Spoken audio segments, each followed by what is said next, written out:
Bismillah. Assalamualaikum warahmatullahi wabarakatuh. Alhamdulillahilladzi arsala rasulahu bil huda wa dinil haqq liyudhhirahu 'ala ad-dini kullihi wa kafa billahi shahida.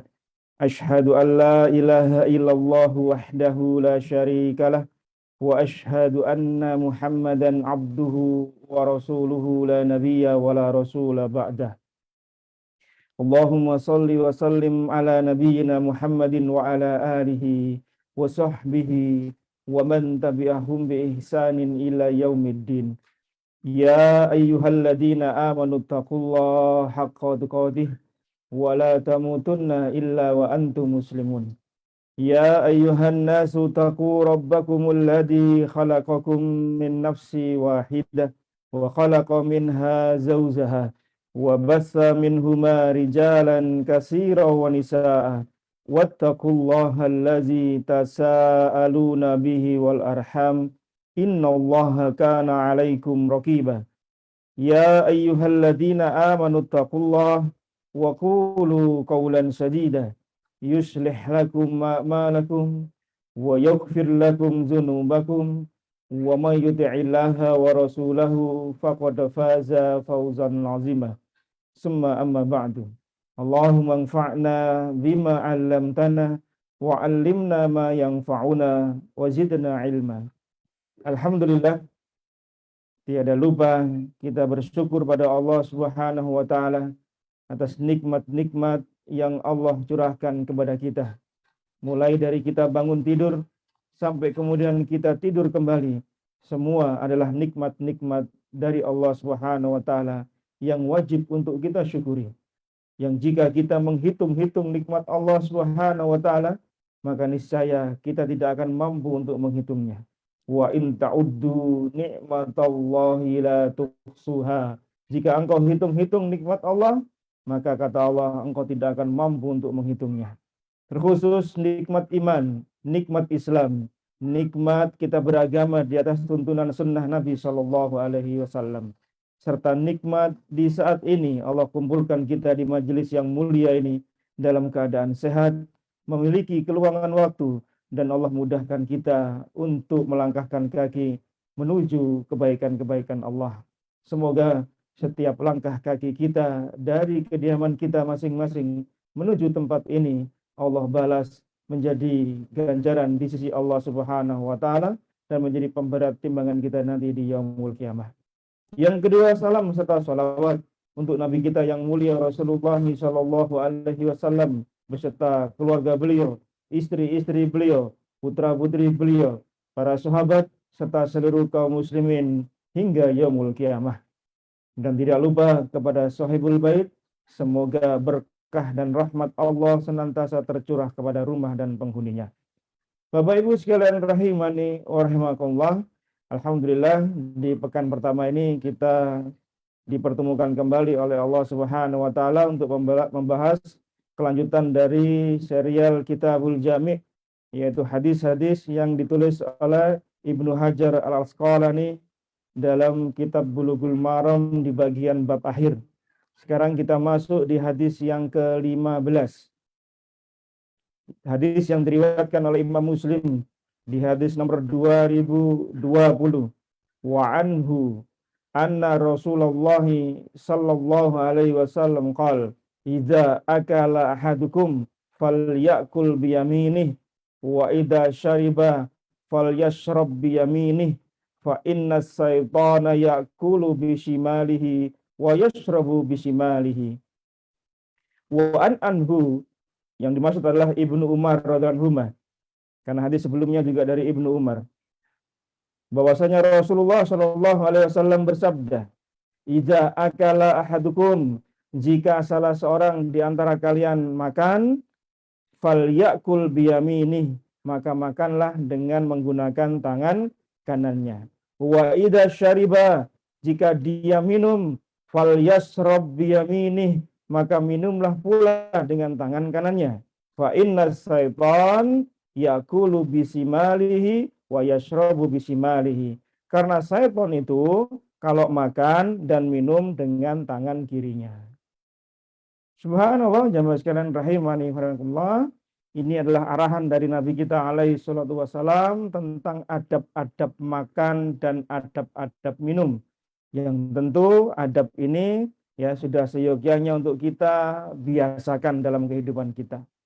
Kita biasakan untuk ahli kita, keluarga kita, anak-anak kita, kerabat kita, dan seluruh kaum muslimin agar mereka mendapatkan keberkahan dari amalia hariannya yaitu makan dan minum.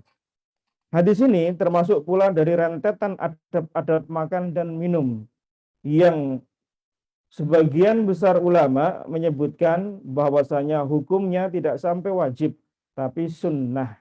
Tetapi jika ini ya dibiasakan, maka insya Allah keutamaan sunnah itu akan kita dapatkan, yaitu pahala di sisi Allah Subhanahu Wa Taala.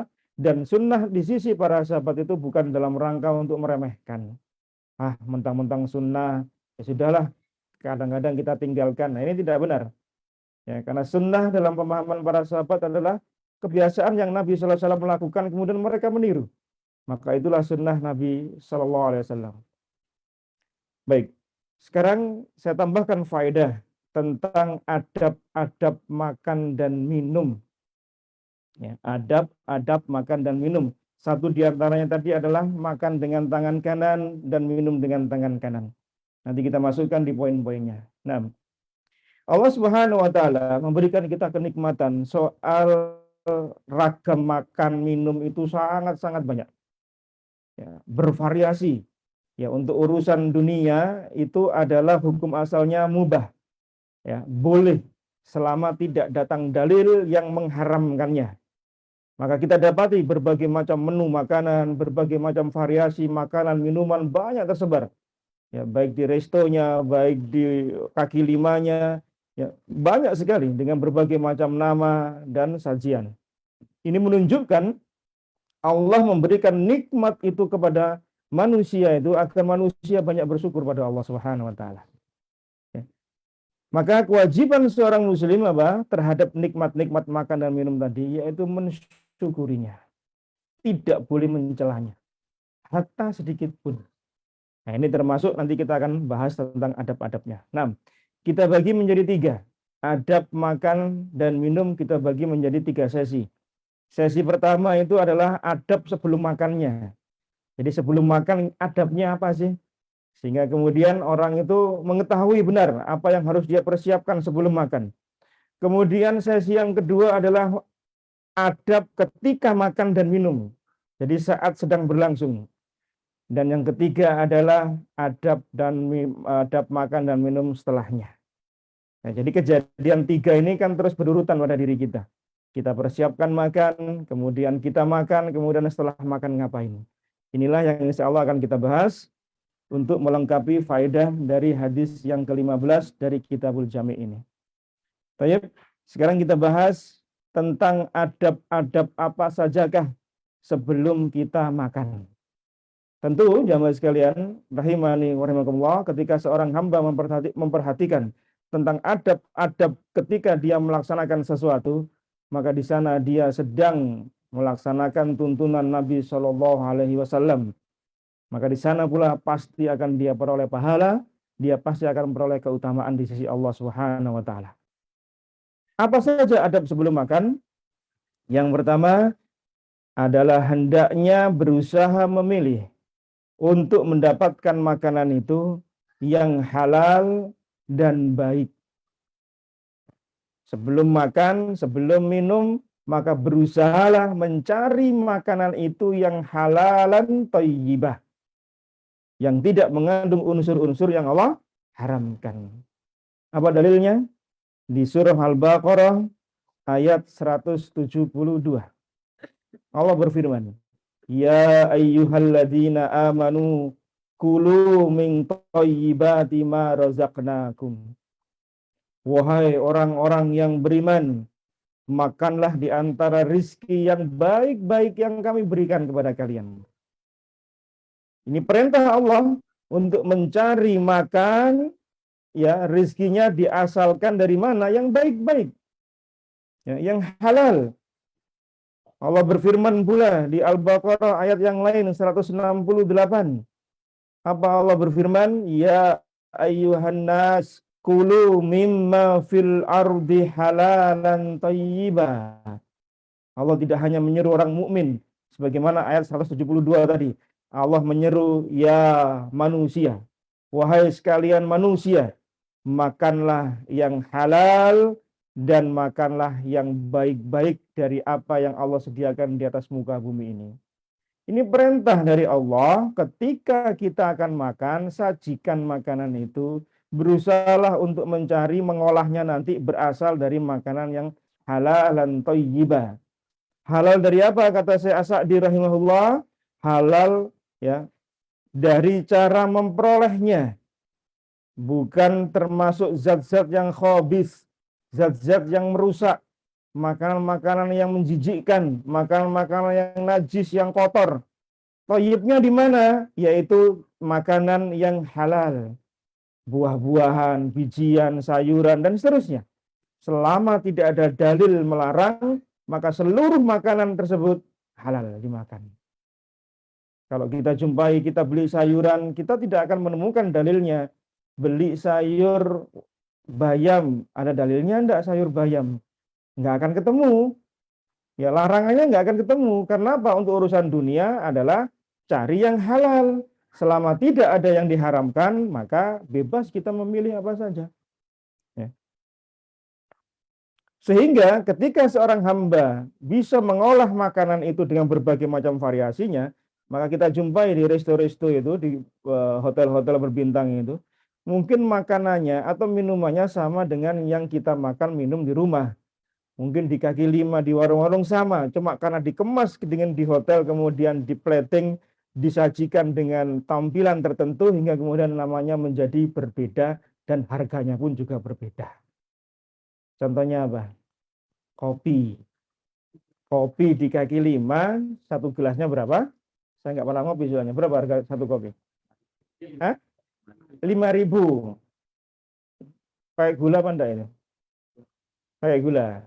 Naik sedikit ke tempat yang bermerek, jadi berapa? Enggak 5.000 lagi itu harganya. Padahal sama-sama kopinya. Ya. Air minum, ya kemasan, harganya berapa? 2.000, 3.000. Paling banter 5.000 lah. Ketika sampai di satu tempat, harganya bisa melonjak 2-3 kali lipat. Karena kenapa? Kena pajak dan lain-lain. Demikianlah jemaah sekalian. Ya. Manusia bisa berkreasi untuk urusan makan. Yang jelas cari yang halal, cari yang thayyib. Silahkan. Karena makanan itu tidak punya kewarganegaraan soalnya. Ya, walaupun sebagian negeri mengklaim makanan khusus untuk menjadi apa? Menjadi peninggalan ya budaya mereka. Ya, sekarang lagi rame, kalau nggak salah saya dengar rendang itu sedang diperebutkan oleh negara tetangga. Karena secara rumpun memang dari arah Sumatera ke atas memang itu rumpunnya sama, masakannya pun juga sama, maka mereka mengklaim sekarang rendang itu milik mereka. Padahal kita yang tahunya rendang dari Padang. Ya. Maka sebenarnya tidak memiliki kewarganegaraan dan tidak ada sangkut pautnya dengan agama. Kalau dia halal, ya silahkan dimakan. Pernah kita mendengar ketika dahulu sebelum pandemi kalau nggak salah, lagi viral namanya klepon yang nggak Islami. Pernah dengar kisahnya? Klepon itu nggak Islami itu budayanya bukan budaya Islam. Itu dari mana kita tahu kemudian klepon itu punya agama itu? Nggak ada aja mas kalian. Ya mungkin sebagian pedagang klepon aja yang memviralkan itu supaya rame dibeli. Rame di media sosial itu waktu itu. Ya dengan dibahas filosofinya dan segala macam. Ya tidak ada lah. Karena hukum asal segala sesuatu itu halal. Apa kata para alim ulama? Mereka membuat kaidah apa? Al aslu fil asya'i al ibahah. Ini kaidah. Hukum asal segala sesuatu itu boleh. Jadi asalnya di dunia ini boleh semua selama tidak ada yang mengharamkan. Makanya kita bebas mau beli apa, mau masak apa, mau jualan apa terserah. Nggak dibatasi kecuali ada larangan. Dalam kaidah yang lain ketika sedang masalah muamalah, Ada kaidah yang menyebutkan apa? Al aslu fil ma'amalah, fil muamalah wal adat al hillu wal ibaha illa ma qama ad-dalilu ala khilafih. Hukum asal muamalah, hukum asal adat kebiasaan, makan, minum, berpakaian dan seterusnya, itu hukumnya asalnya halal dan boleh selama tidak ada dalil yang menyelisihinya. Jadi kita mau masak apa saja, ya silakan. Selama tidak ada dalil yang menyelisih, ini tidak boleh. Baru kita berhenti tidak masak.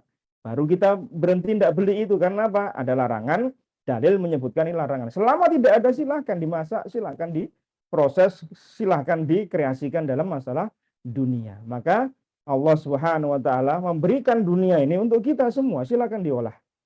Asalkan cari yang halal, cari yang thayyib. Itu saja. Kalau Al-Quran itu isinya protap bagaimana cara masak, cara cari yang halal, yang haram, soal makanan namanya apa, ya bisa tebalnya sekian nanti. Tapi Al-Quran ngasih protapnya saja, kaidah-kaidahnya. Makan, minum, cari yang halal, cari yang thayyib. Karena kita tidak boleh ya mengharamkan apa yang Allah halalkan, kecuali datang dalil untuk mengharamkannya. Kemudian yang kedua, apa adabnya sebelum makan?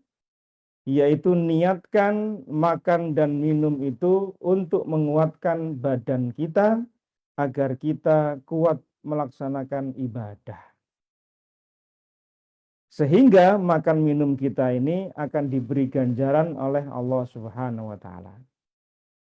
Apa dalilnya? Sebagaimana yang sering kita dengar hadis dari Umar bin Khattab radhiyallahu an di Bukhari Muslim, innamal a'malu binniyat. Sesungguhnya setiap amal itu tergantung dengan niatnya. Niat kita makan apa? Cuma sekedar kenyang, hanya sekedar melepas kita lapar, sekedar memenuhi hobi kita atau hasrat kita selera. Enggak. Tapi makan kita niatkan untuk ibadah. Saya makan supaya saya kuat bekerja. Bekerja untuk mencari nafkah. Saya makan supaya saya kuat untuk sholat. Saya makan supaya saya kuat untuk membaca Al-Quran. Begitu seterusnya. Sehingga makan kita itu akan menjadi ibadah. Minum kita pun akan jadi ibadah nilainya di sisi Allah Subhanahu wa taala. Sebagaimana pula datang ya kaidah dalam fikih, para ulama mengatakan apa? Al-adatu tanqalibul ibadat bin niyatis shalihat. Adat kebiasaan makan minum kita akan berubah jadi ibadah kalau kita niatkan ikhlas mencari pahala di sisi Allah Subhanahu wa taala. Maka niatkan makan kita bukan hanya sekedar untuk memuaskan nafsu makan, bukan hanya sekedar karena saya lapar. Masukkan niat untuk ibadah. Supaya saya kuat untuk sholat, saya kuat membaca Al-Quran, begitu seterusnya. Maka makan minum kita akan diberi pahala oleh Allah Subhanahu wa taala tergantung niat kita. Wa innamal likulli imri'in ma nawa, dan setiap orang akan mendapatkan apa yang dia niatkan. Ini yang kedua. Yang ketiga, apa adabnya? Yaitu mencuci kedua tangan sebelum makan. Jika kondisi tangan kita kotor, ya, atau kita belum yakin tangan kita benar-benar bersih apa tidak, maka mencuci tangan itu termasuk adab. Ya, mungkin ini dianggap ya kebiasaan kita saja, tapi ternyata ini adab yang dicontohkan Nabi SAW dalam sebuah hadis yang diriwayatkan oleh Imam An-Nasai dan Imam Ahmad, disahihkan oleh Al-Albani rahimahullah. Apa kata para sahabat? Kana ida arada ayyanama wa huwa junubun tawaddo wa ida arada ayyakula ghusala yadayhi. Apabila Rasulullah Shallallahu alaihi wasallam itu hendak tidur sedangkan beliau dalam keadaan junub, maka beliau berwudu terlebih dahulu sebelum tidur. Nah, ini termasuk salah satu adab ya. Jadi kalau kita sedang junub ya, kemudian kita mau tidur, maka minimal kalau tidak mandi besar, maka wudhu dahulu sebelum tidur. Karena dimakruhkan seorang hamba itu tidur dalam kondisi junub. Karena malaikat rahmat tidak akan datang nanti ke rumah kita. Karena orang penghuninya sedang junub. Ya, maka minimal orang yang junub ketika mau tidur, kalau dia enggan malam hari mandi, nunggu sekalian pagi subuh misalnya, maka minimal dia wudhu dahulu. Nah, Nabi seperti itu. Ya. Kemudian terkait dengan bab kita apa? Wa idza arada ayyakula ghusala yadai. Apabila beliau akan makan, maka beliau terlebih dahulu mencuci tangan. Ya, ternyata mencuci tangan ini termasuk sunnah Nabi Shallallahu Alaihi Wasallam. Ya. Sering kan kita nyuruh anak-anak kita, cuci tangan dulu. Ini termasuk sunnah ternyata jemaah sekalian. Yang tanpa kita sadari, kita sudah membiasakan diri kita dan keluarga kita untuk melaksanakan sunnah ini. Lalu bagaimana kalau pakai sendok? Ya tidak mengapa, ya tangannya tetap mencuci juga. Ya, supaya megang sendoknya menjadi bersih dan seterusnya. Nah, yang keempat, apa adabnya sebelum makan? Yaitu makan itu diletakkan di sebuah alas makan yang namanya sufroh. Jadi Nabi Sallallahu Alaihi Wasallam itu kalau makan itu bukan di piring, tapi kayak kalau kita lihat di mana itu di Masjid Nabawi, kalau sedang buka puasa makan itu kan ditaruh kayak apa namanya plastik panjang gitu ya, nanti selesai digulung gitu. Nah itu Nabi Sallallahu Alaihi Wasallam pakai itu. Ya, jadi beliau itu tidak makan di atas meja. Kalau sekarang kita bisa menggunakan apa itu? Nampan. Ya. Nanti akan ada sunnah adab makan berjamaah, makan bersama. Nah, ini termasuk sunnah pula. Ya, jadi sunnahnya itu memang tidak makan sendiri-sendiri ya Mas. Sunnahnya itu makan bareng-bareng. Cuma karena kita sudah terbiasa dengan pola kehidupan kita, rutinitas kita yang kadang nggak ketemu satu rumah di meja yang sama, kemudian jadinya makan sendiri-sendiri. Boleh jadi di meja bersama, tapi meja piringnya sendiri-sendiri. Padahal sunnahnya itu bareng-bareng makanya. Ya, tapi kan karena kesibukan orang tuanya, bapaknya sudah mau kerja, ibunya masih di dapur, anaknya mau berangkat sekolah, ya wes makan dewe, makan sendiri-sendiri. Nah ini mungkin perlu kita biasakan sekali-kali dalam kehidupan kita ya, kita makan dengan menggunakan nampan, ya, bukan di piring satu-satu. Tapi ini sunnah kembali lagi kita katakan ini sunnah. Nah, yang kelima, apa adab sebelum makan? Yaitu kalau makan Nabi itu tidak sandar.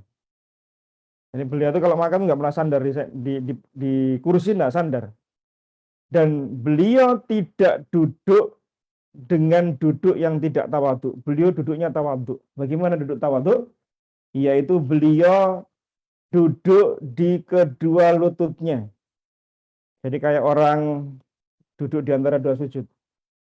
Itu makan beliau. Atau terkadang beliau duduk di punggung kedua kakinya. Atau posisi kakinya kanan ditegakkan, yang kiri diduduki. Ya, yang kanan ditegakkan, yang kiri diduduki. Kok kayaknya susah makan kayak gitu ya? Karena nggak biasa kita soalnya. Lihat kata para sahabat di Sahih Bukhari nomor 5399. La akulu muttaki'an innama ana abdun akulu kama yakulul abdu wa ajlisu kama yajlisul abdu. Aku tidak pernah makan sambil sandar. Karena aku hanyalah seorang hamba, maka makannya aku adalah sebagaimana layaknya hamba, kata Nabi Sallallahu Alaihi Wasallam. Coba kalau para raja-raja itu kalau makan ya apa?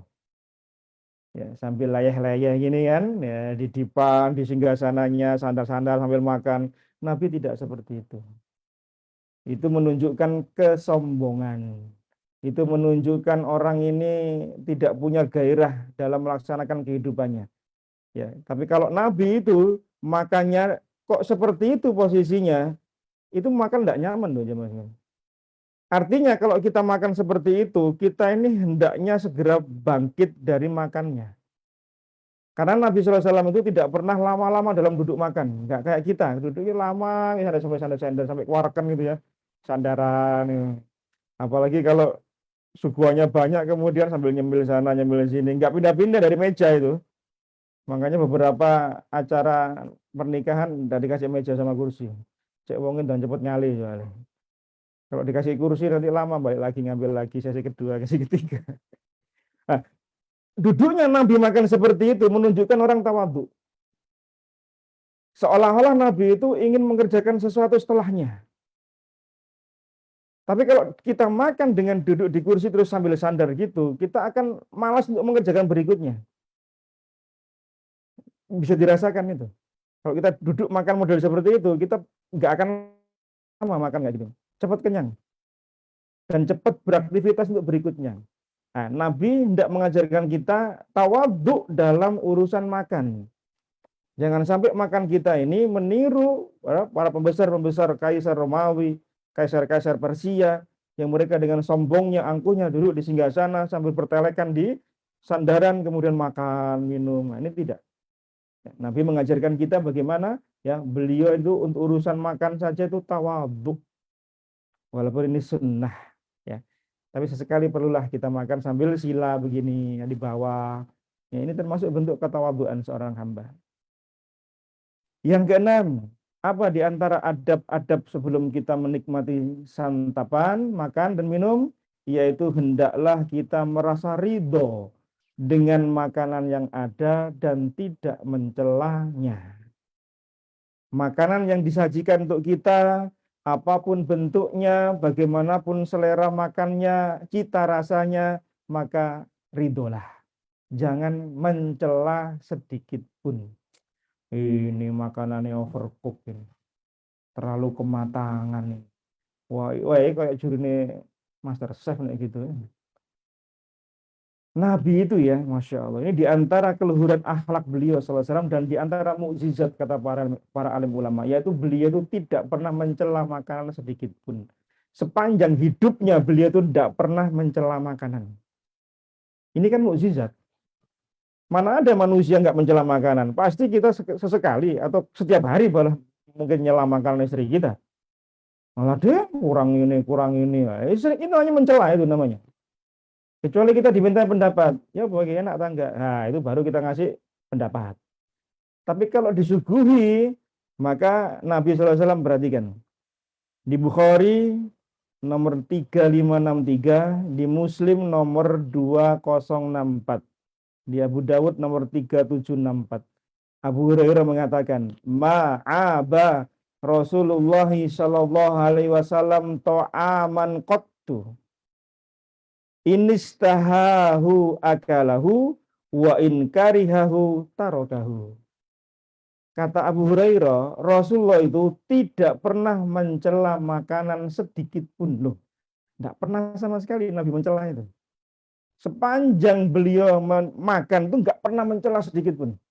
Apa yang dinikmati datangnya dimakan sama beliau. Nah ini, dari mana kita tahu Nabi suka atau tidak dengan makanan? Maka kata Abu Hurairah, kalau beliau berselera, maka beliau makan. Jadi kalau makanan ini suka, beliau makan. Wa in karihahu tarokahu, kalau beliau nggak berselera, beliau nggak suka, nggak dicela. Ini nggak enak, kasinan, kemanisan, kurang matang, ini gosong dan segala. Enggak, beliau tinggalkan, nggak dimakan. Nggak disentuh. Selesai. Ada kita seperti itu? Nggak ada. Paling isinya nyela terus itu.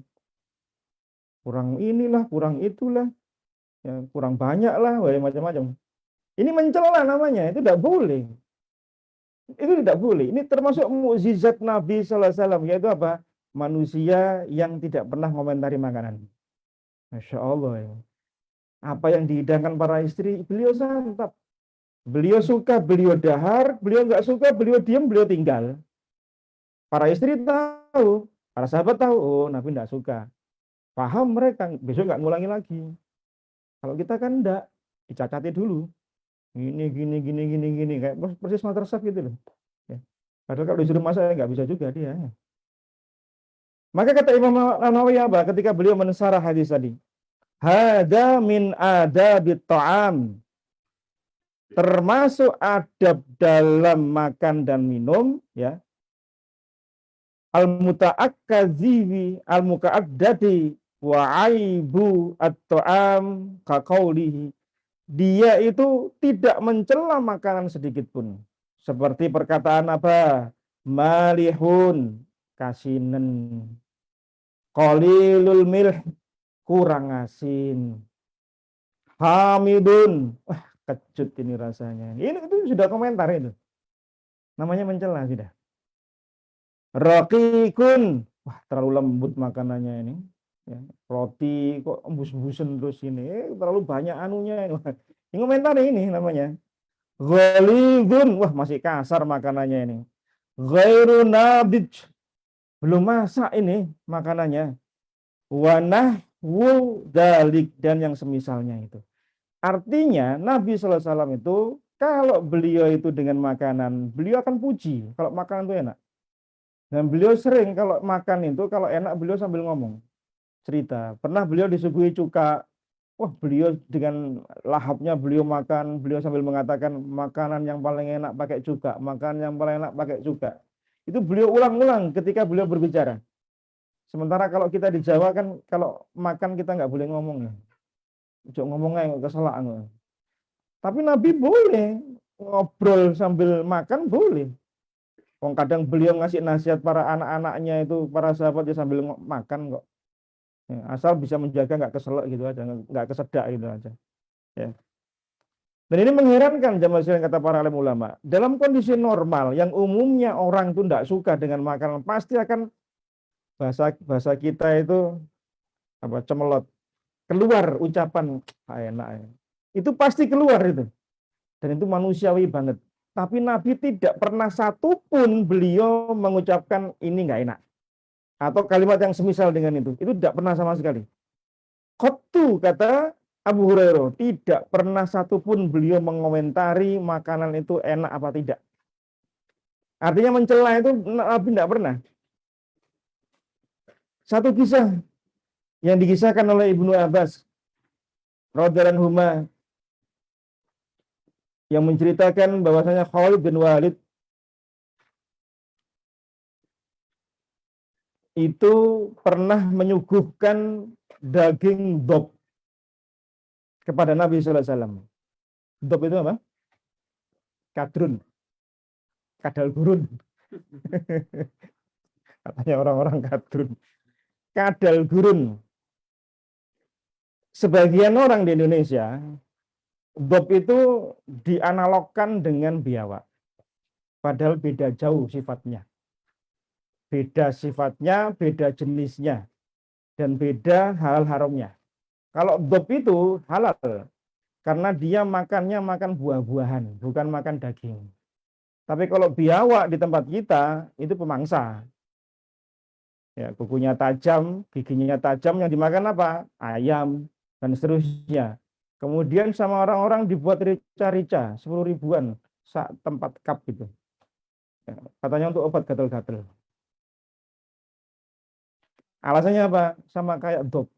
Padahal beda jauh. Ya, biawak itu haram karena dia pemakan binatang yang lain. Tapi kalau dob itu makanannya buah-buahan, tinggalnya di gurun.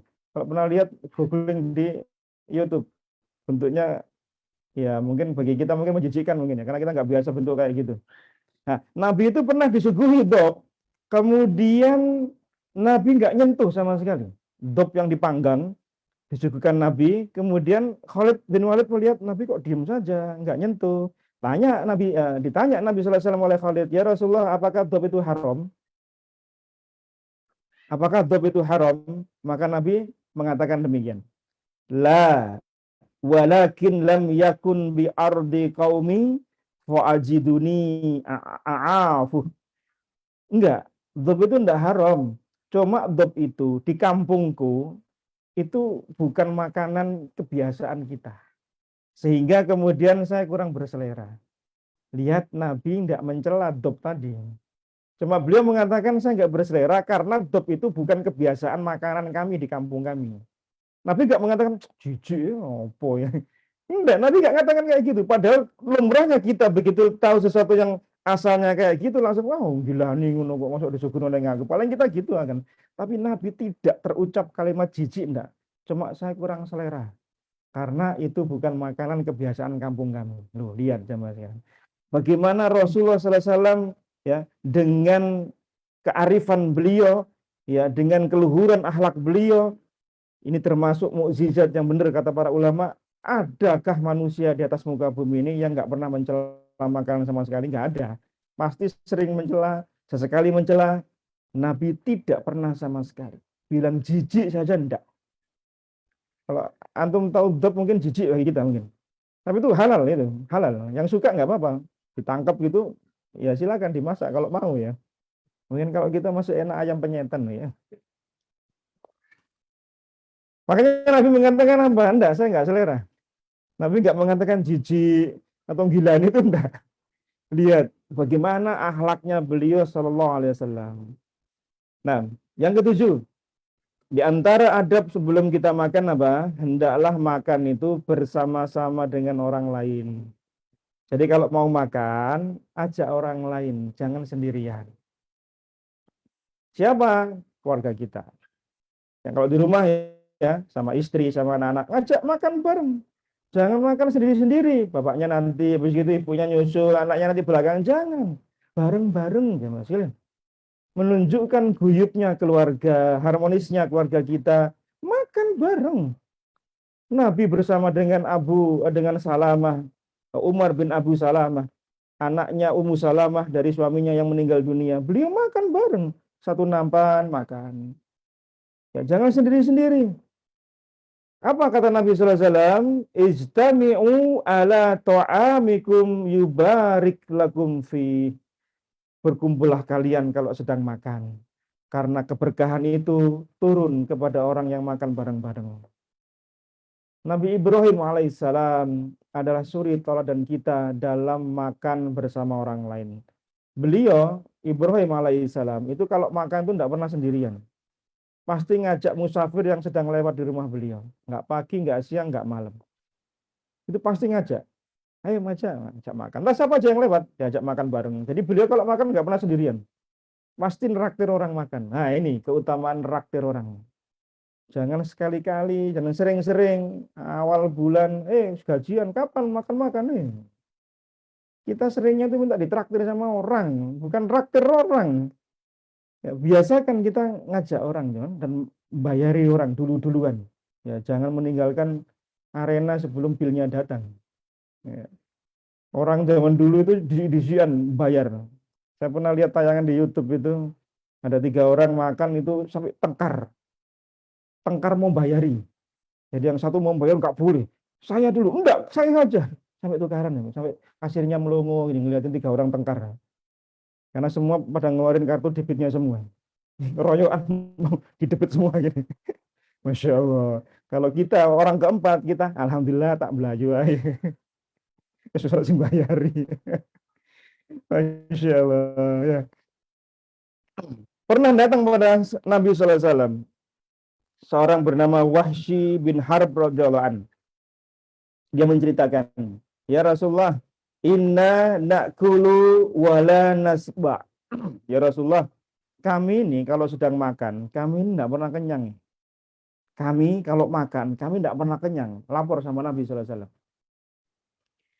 Kemudian Nabi mengatakan, qala fala'allakum taftarikun qalu na'am. Rasulullah bertanya, mungkin kalian makannya sendiri-sendiri ya, nggak bareng-bareng, nggak jamaah. Nah, mereka mengatakan, Wahsy, iya Rasulullah, kami makannya sendiri-sendiri. Maka beliau mengatakan, fajtami'u ala ta'amikum fadhkurusmallahi alaihi yubarak lakum fi. Maka tipsnya agar kalian kenyang, maka makanlah dengan berjamaah. Kemudian sebutlah nama Allah, maka pasti keberkahan akan turun kepada kalian. Karena makannya sendiri-sendiri, nggak ada berkah. Walaupun makan banyak, tetap merasa kurang. Masih kurang kenyang, masih kurang kenyang lagi. Begitu jamaah, ternyata cukup makanan itu untuk beberapa orang. Maka sering kalau kita dijamu, makan di beberapa tempat itu, makannya ya satu nampan 3-4 orang. Itu kadang-kadang nggak habis jamaah sekalian. Padahal kelihatannya sedikit, ternyata begitu kita makan, ternyata kok nggak habis-habis gitu ya makanan ini.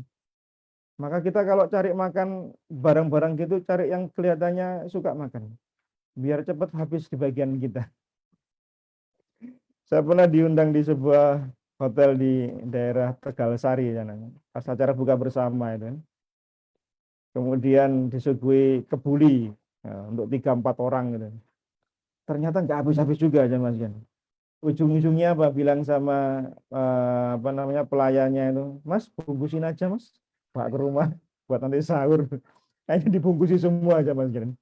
Karena apa? Kita nggak terbiasa makan pakai nampan tadi. Karena betul ketika kita makan berjamaah itu seolah-olah yang nasi menu itu yang kelihatannya sedikit ternyata kita nggak habis gitu loh.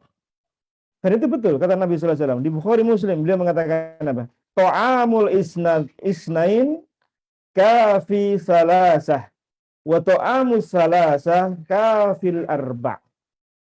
Makanan 2 orang itu cukup untuk 3 orang. Dan makanan 3 orang cukup untuk 4 orang. Artinya mesti 1 nampan untuk 3 orang itu mestinya masih sisa untuk 4 orang keempat itu. Dan memang terbukti kita nggak habis itu. Coba kalau nggak percaya silakan makan model kayak gitu, pasti nggak akan habis. Ada sisa. Ya. Terkadang yang curang ya dia makannya sedikit supaya temannya banyak ngabisin jatah dia. Ya, walaupun tidak pakai model nasi seperti itu, ya boleh dengan model kayak tumpengan itu. Itu pernah kita juga diundang model tumpengan kayak gitu. Ya, ini menunjukkan jamaah sekalian bahwasanya ketika seorang hamba menjalankan sunnah-sunnah Nabi SAW terkait dengan adab sebelum makan, maka keberkahan itu akan turun pada dirinya. Keberkahan turun pada hidangan makanan yang disediakan, sehingga kemudian memberikan ya dampak positif kepada anggota tubuh kita. Ingat ketika Allah Subhanahu wa taala memberikan keberkahan, boleh jadi keberkahan itu bisa lewat harta kita, bisa lewat umur kita, bisa lewat istri kita, keberkahan bisa turun lewat anak-anak kita, berkah bisa turun lewat aktivitas dakwah, tulisan tangan kita dan seterusnya. Maka carilah keberkahan di antaranya ketika kita makan pula, cari keberkahannya Allah Subhanahu wa taala.